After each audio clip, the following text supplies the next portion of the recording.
Nos habitudes de consommation génèrent une grande quantité de déchets à traiter. C'est dès le magasin que nous pouvons contribuer à réduire notre impact sur l'environnement.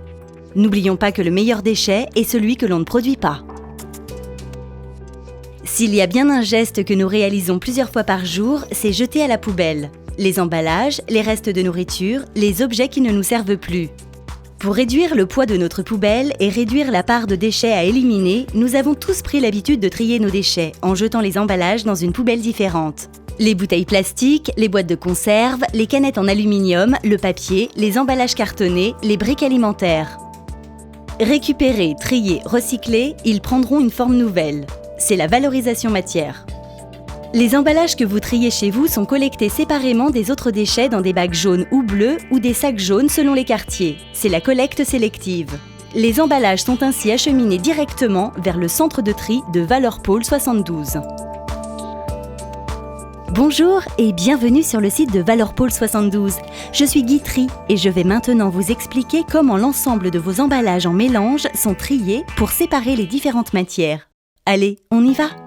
Vous vous souvenez des camions qui sont venus collecter vos poubelles triées? Nous les retrouvons à Valorpole 72.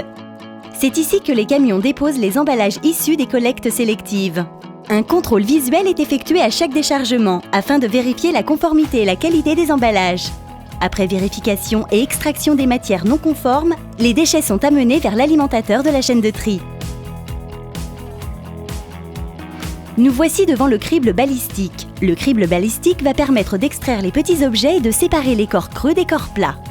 Ici, les objets sont secoués et ceux dont la taille est inférieure à 60 mm traversent la plaque. Ce sont des fines, des déchets non recyclables qui seront éliminés. Les corps plats, papier, cartonnettes d'emballage, journaux, revues et magazines adhèrent à la plaque et remontent vers le haut. Les corps creux, bouteilles, boîtes de conserve, canettes, briques alimentaires, bref, tout ce qui est creux à l'intérieur rebondit et descend vers le bas.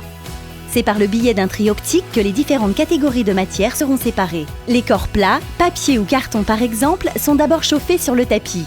L'écart de température avant et après chauffage est envoyé dans un système informatique qui donne l'ordre à des buses à air comprimé de souffler une partie des déchets. La machine sépare ainsi les déchets dont l'écart de température après chauffage est faible, cela signifie que les déchets sont plus épais comme le carton par exemple, des déchets dont l'écart de température après chauffage est plus important. De type journaux-magazines, dont l'épaisseur de la feuille est très faible par rapport au carton. Dans les corps creux, on retrouve souvent des emballages en fer, comme les boîtes de conserve qui, grâce à un overband, un très gros aimant finalement, vont être captées puis envoyées vers la presse, où elles seront écrasées par paquets. Pour les emballages en aluminium, comme les canettes de soda, c'est à l'aide d'un courant de Foucault que l'aluminium va être isolé puis acheminé pour être mis en balle également. Le tri optique est également utilisé pour séparer les corps creux de type bouteilles, flacons, briques alimentaires. Tous les plastiques sont analysés par une caméra infrarouge capable de reconnaître le type de plastique de chaque emballage. Les flacons opaques type bouteille de lait, les PEHD, des flacons transparents type bouteille d'eau, les PET, et également des briques alimentaires type jus de fruits en carton, les ELA. Ils sont alors éjectés par de puissants jets d'air vers la bonne destination. Le tri en cabine permet d'affiner le tri effectué au préalable par les machines, puisque celles-ci ne sont pas 100% efficaces. Les trieurs retirent les déchets indésirables sur les tapis pour les jeter dans des goulottes qui envoient les déchets retirés soit dans des silos de stockage, soit dans des tapis qui renvoient ces déchets au début de la ligne de tri. Les matières triées à l'issue de la chaîne de tri sont dirigées vers une presse à balles. Les balles de matière issues des emballages triés sont contrôlées, puis envoyées vers des filières de recyclage où elles seront transformées en matières premières recyclées.